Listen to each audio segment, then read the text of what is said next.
Astro தமிழன் channel மூலம் உலகம் முழுவதும் வாழும் நமது சகோதர சகோதரிகளுக்கு அன்பான வணக்கங்களும் நல்வாழ்த்துக்களும். இன்றைய பதிவு ஏப்ரல் மாத ராசி பலன். முதலில் ஏப்ரல் மாதத்திற்கான கிரக நிலைகளை பார்ப்போம். நீங்கள் பார்க்கும்போது அது வியாழன் ரிஷபத்தில் உள்ளது, செவ்வாய் மிதுனத்தில் உள்ளது. ஏப்ரல் 3ஆம் தேதி செவ்வாய் கடக ராசிக்கு செல்கிறார். கேது கன்னி ராசியில் இருக்கிறார். மீன ராசியை பார்த்தால் 5 கிரகங்கள் இணைந்திருக்கும். அதை பார்க்கும்போது மீனத்தில் சூரியன், ராகு, சுக்கிரன், புதன், சனி ஆகிய கிரகங்கள் உள்ளன. அதை பார்க்கும்போது 7ஆம் தேதி, அதாவது ஏப்ரல் 7ஆம் தேதியில் புதன் கிரகம் முழுவதுமாக பின்தங்கிய நிலையில் இருக்கும். அதேபோல சுக்கிரனும் முழு பின்னடைவு நிலையில் இருப்பார்.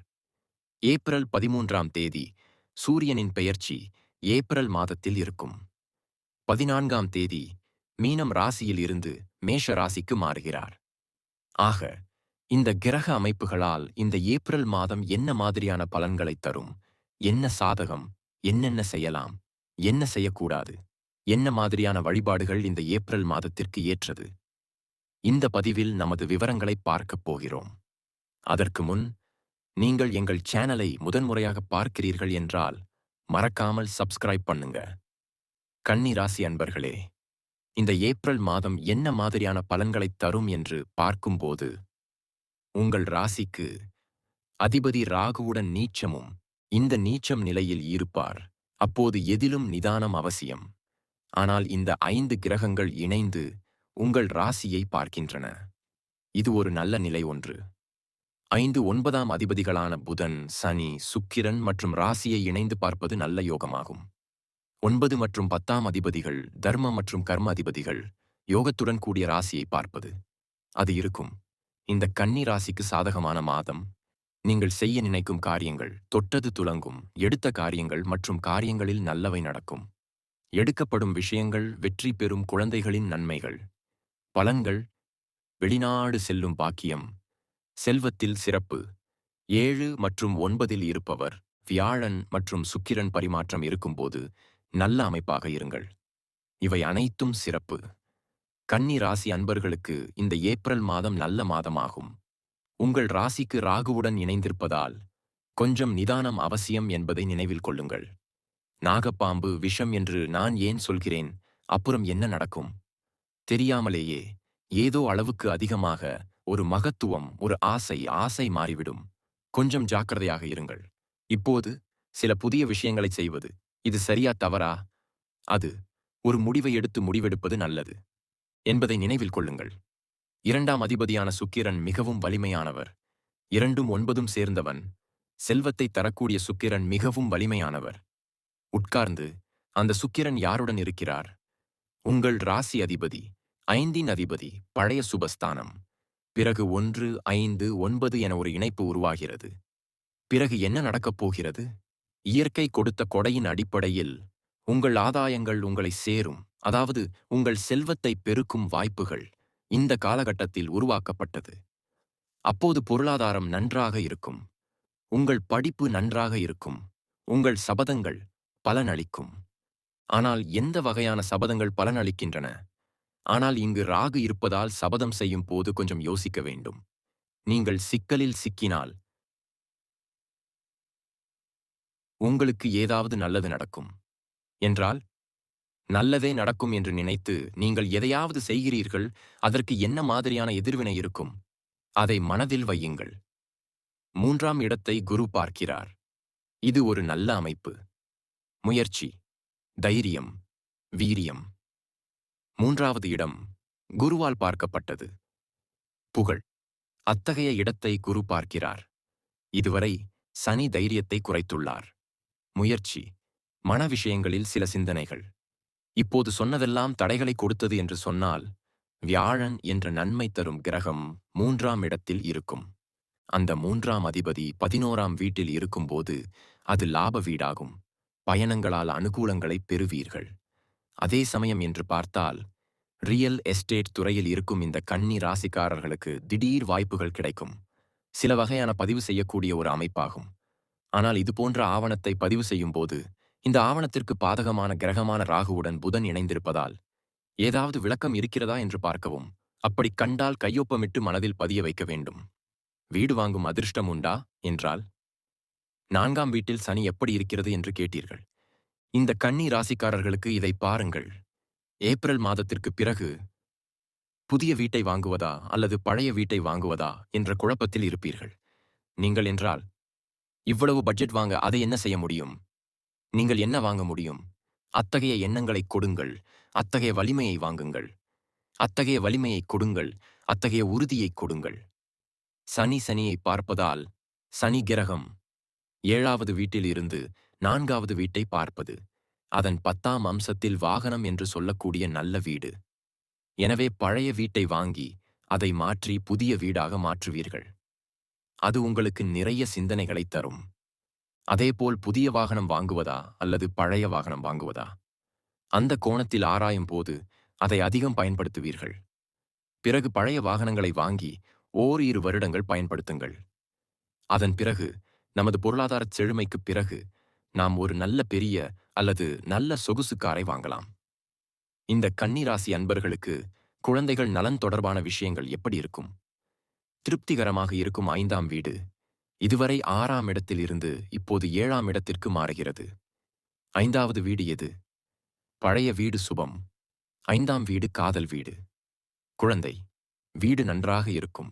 குழந்தை நல்லபடியாக அமையும் என்பதை குரு பார்க்கிறார். உங்கள் குழந்தைகளின் ஆசைகள் நிறைவேறும். பிள்ளைகளின் கல்வி அருமையாக இருக்கும். காதலிக்கும் இந்த கன்னி ராசிக்காரர்கள் காதல் திருமணத்திற்கு செல்லலாம். கடந்த 2 வருடங்களாக காதலித்து வருகிறேன். ஆனால் பெற்றோரிடம் அனுமதி இல்லை. பெற்றோரிடம் இருந்து கொஞ்சம் எதிர்ப்பு வரும். யார் அந்த காதல் விஷயங்களில் பிரச்சனைகள் இருந்ததால் ஏற்படும். கண்டிப்பாக அவர்களின் அனுமதியுடன் திருமணம் செய்து கொள்வதற்கான வாய்ப்புகளையும் சூழ்நிலைகளையும் உருவாக்குங்கள். இதில் மாற்றுக் கருத்து இல்லை. அதே சமயம் 4ஆம் வீட்டை பார்த்தால் இருக்கும். சொந்தக்காரர்கள் தொடர்பான சில பிரச்சனைகள் அல்லது பூர்வீக குடிகளில் சில வேலை நிலுவையில் உள்ளது. எனவே யார் இந்த மாதம் அந்த வேலைகளை கச்சிதமாக முடித்து வேலையை முடிக்க வேண்டும் என்று நினைத்துக் கொண்டிருந்தார்களோ, இந்த ஏப்ரல் மாதம் கண்டிப்பாக அடையக்கூடியது. இதுவரை கன்னி ராசியில் கடன் வாங்காமல், கடன் என்ற வார்த்தையை சொல்லாமல் இருந்ததில்லை. கடந்த 2½ வருடங்கள் கடன் அப்படி இருந்து இருக்கும். சிலவற்றில் அது உங்களை துரத்துகிறது. இப்போது அது இல்லாமல் போய்விட்டது. அது உங்கள் மனதில் இருக்கட்டும். விடுங்கள். இந்த மாதம் திருமண துணை கண்டிப்பாக இருவருக்கும் இடையே ஏதாவது நடக்கக்கூடிய அமைப்பை உருவாக்குவார். என்றால், சனி 7ஆம் வீட்டில் இருக்கிறார் சனி என்று வைத்துக் கொள்வோம்.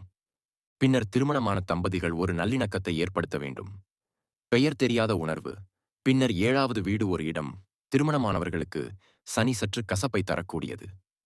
அவர் எங்கு சென்றாலும் அவர் ஒரு கணம் வைப்பார். எனவே உங்களிடமிருந்து இருந்தாலும் இல்லாவிட்டாலும் உங்கள் குடும்பத்தில் குடும்ப உறுப்பினர்கள் அல்லது 3ஆம் நபர்களுடன் ஒரு சிறிய கசப்பு ஏற்பட வாய்ப்புகள் உள்ளன. அதற்கு இடம் கொடுக்க வேண்டாம் என்று சொல்கிறேன். இதை ஒரு எச்சரிக்கையாகத்தான் சொல்கிறேன். எனவே இது அனைவருக்கும் நடக்குமா? அது அப்படி இல்லை. கன்னி ராசி அன்பர்களுக்கு 10 வருட ஜாதகம் இது நல்லதல்ல. உதாரணமாக 8ஆம் அதிபதிக்கு செவ்வாயின் அம்சம் இருந்தால் கண்டிப்பாக இந்த அமைப்பு உங்களுக்கு ஏதேனும் ஒரு வகையில் வலியைத் தரும். அப்படியென்றால் இந்த மாதிரியான குடும்ப விஷயத்தில் கண்டகத்தில் சனி இருக்கும்போது குடும்ப உறுப்பினர்களுக்கிடையே ஒரு இணைப்பு, அதனால் உங்களுக்கு ஒரு நல்ல சகாப்தம் ஏற்படும்போது அது உங்களுக்கு எந்த பெரிய தாக்கத்தையும் கொடுக்காது. நீங்கள் பயப்படத் தேவையில்லை. கண்டகத்தை நினைத்தாலும் பயம் வேண்டும். கண்டிப்பாக அதை கவனத்தில் கொள்ளுங்கள்.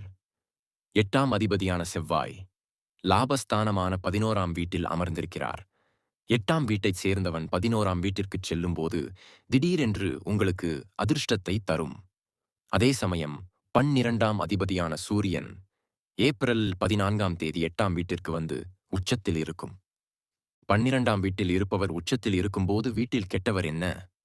12ஆம் வீட்டைச் சேர்ந்தவர் வீட்டில் மறைவார். எனவே ராஜயோகத்தின் அடிப்படையில் பல கன்னிராசிக்காரர்களுக்கு திடீர் பதவி உயர்வு, திடீர் இடமாற்றம், அரசு சம்பந்தமான விஷயங்களில் ஈடுபடுபவர்களுக்கு கண்டிப்பாக இடமாற்றம் ஏற்படும். காத்திருப்பவர்களோ, பதவி உயர்வுக்காக காத்திருப்பவர்களோ, வழி தரும் பதவி உயர்வு கிடைத்தால் அடுத்த கட்டத்துக்குச் செல்வீர்கள். அப்புறம் கொஞ்சம் வேலை மீது கொஞ்சம் கவனம் செலுத்துபவராகவும் பயண உறுப்பாகவும் இருக்கும். இந்த காலம் பிரகாசமானது, வேலையில் சிறப்பானது, தொழிலில் மாற்றங்கள், இவை அனைத்தும் வெற்றியை கொடுக்கக்கூடிய நல்ல மாதம். இந்த ஏப்ரல் மாதம் கன்னி ராசியினருக்கு ஏற்ற மாதம். அப்படி எடுத்துக்கொண்டால், புதன் கிழமைதோறும் பெருமாளுக்குச் சென்று வழிபடும்போது உங்கள் எண்ணங்களும் சிறப்பாக இருக்கும் என்பதில் எந்த ஒரு மாற்றுக் கருத்து இல்லை. இந்த கிரகங்களின் அடிப்படையில் இந்த ஏப்ரல் மாதத்தின் பொதுவான பலன்களை இப்போது பார்த்தோம். ஒரு துல்லியமான பலன் தேவை. அப்படியானால் உங்கள் ஜாதகத்தில் கிரகங்கள் எப்படி இருக்கின்றன? இவர்களுக்கு எப்படிப்பட்ட ஆதிக்கம் உள்ளது? கிரகங்கள் எத்தனை டிகிரிகளில் அமர்ந்திருக்கிறார்கள்? தற்போதைய தசா புத்தியின் நுணுக்கங்கள் மூலம் நீங்கள் என்ன கேட்கலாம்? எந்த கேள்வியாக இருந்தாலும் 2025இல் சொந்தமாக தொழில் தொடங்க நமது ஜாதகத்தில் விதி கொடுப்பினை உள்ளதா? அப்படியானால் சொந்தமா தொழில் தொடங்கலாம். எந்த படிப்பு படிப்பது நல்லது? எந்த படிப்பு நம் எதிர்காலத்திற்கு நல்லது? திருமணம் தடைபடுகிறது. நமக்கு எப்போது திருமணம் நடக்கும்? நமக்கு எப்போது குழந்தை பிறக்கும்? எங்கள் வீட்டை எப்போது கட்டுவோம்? நமக்கு எப்போது பதவி உயர்வு கிடைக்கும்? இது போன்ற கேள்விகளுக்கு நாம் துல்லியமான பதில்களை வழங்க முடியும். இந்த பதிவு உங்களுக்கு ஏதாவது ஒரு வகையில் நிச்சயம் பயன்படும் என்று நான் நம்புகிறேன். நீங்கள் எங்கள் சேனலை முதன்முறையாக பார்க்கிறீர்கள் என்றால் மறக்காமல் சப்ஸ்கிரைப் செய்யவும். பக்கத்தில் உள்ள பெல் பட்டனை கிளிக் செய்து அனைத்து அறிவிப்புகளையும் நான் போடும் அடுத்த பதிவுகள் வந்து சேரும். இந்த ராசியை பின்பற்றுபவர்கள் அனைவருக்கும் நீண்ட ஆயுளும் செல்வ செழிப்பும் செல்வாக்கும் கிடைக்க வாழ்த்துக்கள். நன்றி.